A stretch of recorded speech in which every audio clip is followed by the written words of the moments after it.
Bagaimana pandangan Buya tentang Abu Mansur Al-Hallaj? Pandangan Buya tentang Abu Mansur Al-Hallaj. Al-Hallaj, tokoh panteisme. Ya kalau saya sebenarnya nggak ada urusan. Lu mau bilang apa lu nggak urusan. Saya tidak usah menanggapinya. Kalau orang itu ateis, tidak percaya Tuhan, ya silakan aja. Lalu harusnya marah, tanggapannya nggak usah. Itu hak dia untuk menentukan. Toh bagaimanapun orang yang mengatakan tidak ada Tuhan juga, dia tidak bisa membuktikan ketiadaan Tuhan kok. Betul nggak? Ya kan? Jadi ya apa yang ditanggapi itu sudah terlalu lama sekali. Itu kan sudah menjadi makhluk sejarah. Ya kan begitu? Ya kan gitu. Ya udah biarin aja. Tapi saya nggak tahu dia di surga atau neraka, yang nggak tahu saya nih masalahnya. Tapi saya doakan mudah-mudahan Allah mengampuni segala dosanya. Dan saya tidak mungkin akan menyalahkan siapapun. Yang dia yakinnya begitu sih gimana? Betul nggak?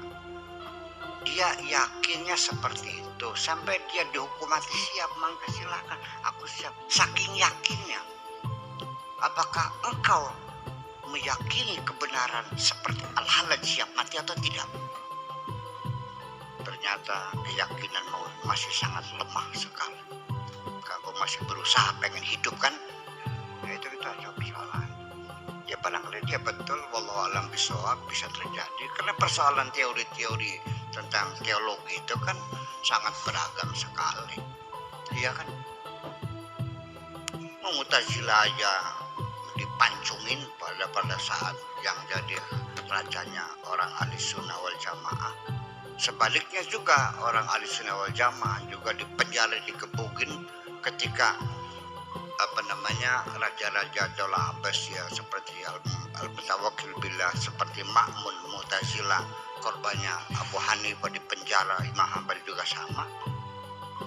Itulah yang jadi masalah. Karena kalian dalam beragama itu selalu memaksa orang lain harus ikut mazhab kamu. Bukan agama tapi mazhabnya yang pertengkaran. Sampai sekarang juga masalah pertengkaran. Itu persoalan. Saya sudah jenuh dengan pertengkaran ini. Yang penting yuk kita silakan saja, mau panteisme, mau ateisme silakan, konsekuen silakan buktikan. Itu aja. Dan kita sudah kadaluarsa untuk menyalah-nyalakan Al-Hallaj atau Syekh Siti Jenar.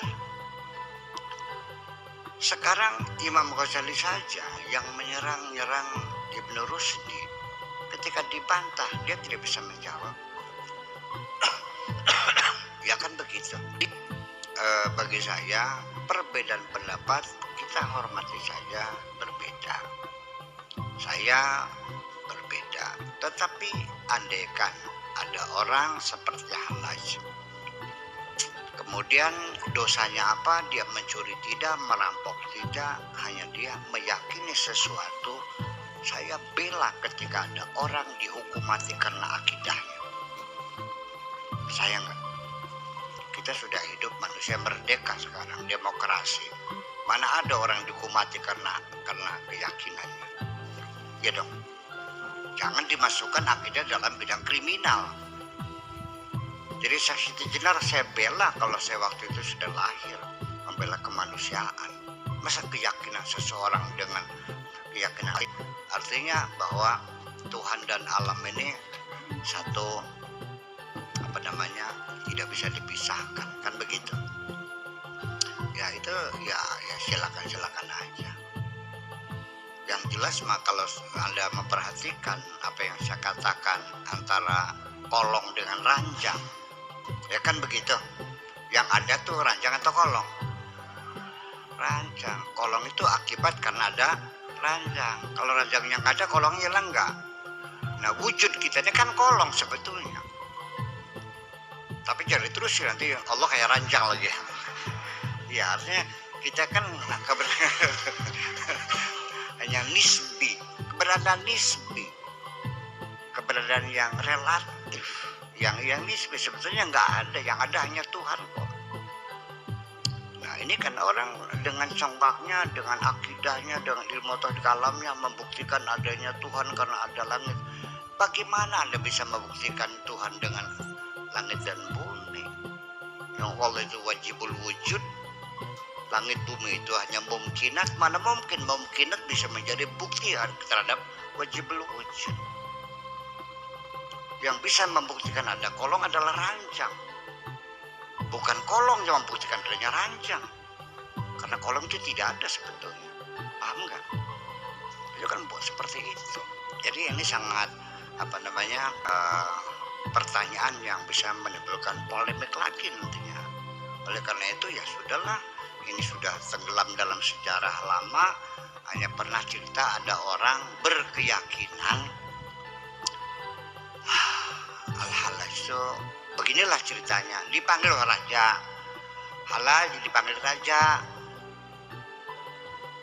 Kata Halajnya tidak ada Halaj mah. Laporan dan raja Halaj nggak ada, kan gitu.